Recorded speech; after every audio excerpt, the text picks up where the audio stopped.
La première question qu'on se pose quand on démarre en vidéo, c'est quel format adopter. Il y en a plein, que ce soit la vidéo corporate, le témoignage client, motion design. Justement, dans cette vidéo, je vais te donner les 10 formats principaux à utiliser en B2B et à chaque fois leur utilité. C'est parti. Numéro 1, la vidéo corporate. C'est la vidéo de présentation de ton entreprise basée sur le discours de tes dirigeants et de tes collaborateurs. Généralement, en plus, on l'habille avec des images d'illustration qu'on aura tournées dans ta boîte ou chez ton client par exemple. C'est vraiment la vidéo de base en B2B, c'est un indispensable pour présenter efficacement sa boîte, que ce soit à ses prospects ou ses futurs recrues. Numéro 2, le témoignage client. C'est une interview de ton client dans ses locaux où généralement on va le faire parler de ton produit ou de ton service. C'est vraiment un format ultra efficace d'un point de vue commercial en B2B parce qu'on fait apparaître un tiers de confiance pour parler de ton produit. Numéro 3, la vidéo expertise. C'est un format qu'on va généralement traiter en série. L'idée c'est que dans chaque vidéo, on va aborder un sujet qui va vous positionner comme un expert dans votre domaine. Nous par exemple, ça pourrait être 10 formats de vidéos en B2B.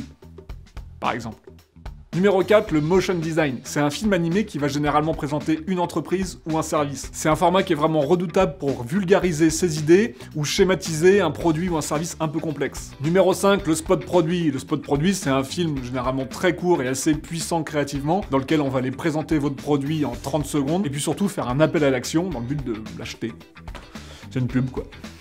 Numéro 6, le portrait collaborateur. J'aime beaucoup ce format pour aller travailler sur la marque employeur. L'idée, c'est tout simplement d'aller suivre un collaborateur sur une demi-journée, d'aller l'interviewer pour qu'il nous raconte ce que c'est que son métier et pourquoi surtout il aime travailler là où il travaille. Numéro 7, la vidéo de recrutement. La vidéo de recrutement, c'est comme une pub, sauf que le produit, c'est la boîte en fait, tout simplement. Aujourd'hui, on va vraiment éviter d'aller faire des prises de parole trop institutionnelles et un peu chiantes, et on va privilégier d'aller faire des choses beaucoup plus axées sur l'esthétisme pour donner vraiment envie d'en savoir plus et de potentiellement rejoindre l'entreprise.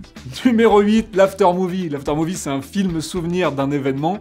Pendant 1 minute 30, on va montrer les meilleurs moments d'un événement, que ce soit un salon, une soirée, etc. Généralement, voilà, c'est un film assez clippé, assez dynamique. On peut le pimper un peu en rajoutant des petites interviews, par exemple, pour avoir des petits témoignages sur place. C'est hyper utile pour donner envie, justement, de participer à l'édition suivante. Numéro 9, le snack content. Ce sont des vidéos très courtes, généralement en motion design pour diffuser sur les réseaux sociaux, où l'idée, c'est de faire passer un message court et efficace. Il y a différents types de messages, ça peut être les caractéristiques d'un produit, ça peut être des statistiques sur votre domaine d'activité, ça peut être aussi de faire passer une annonce par exemple. On termine avec le format long de cette série. Le podcast, c'est souvent une discussion d'une trentaine de minutes entre un animateur et un invité, et c'est le format qui vous permet vraiment de vous positionner en expert sur votre domaine et de rentrer dans les sujets de fond. Je te laisse me dire quel est ton format préféré dans les commentaires, restez authentique.